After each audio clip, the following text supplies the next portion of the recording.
আপনারা সবাই দেখতে পাচ্ছেন আজকে 19শে ফেব্রুয়ারি 2025। দেখুন আপনাদের সামনে আমি নিফটি চার্ট খুলে দেখাচ্ছি।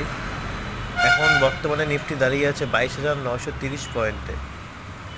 এখন অল টাইম হাইয়ের থেকে নিফটি প্রায় 13% মতো নিচে পড়ে আছে। আপনারা কমেন্টে জানান যে নিফটি কি আরও নিচে পড়বে নাকি নিফটি এখান থেকে কামব্যাক করতে পারে।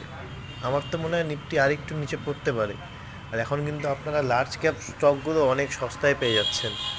মিড ক্যাপ স্মল ক্যাপের কথা তো ছাড়ুন, ওই সব তো প্রায় 50%-এর মতো পড়ে আছে, কিন্তু লার্জ ক্যাপ স্টকগুলোও কিন্তু আপনারা 30%, 40% ডিসকাউন্টে পাচ্ছেন। যত পারেন সংগ্রহ করুন, এটাই হচ্ছে সুযোগ।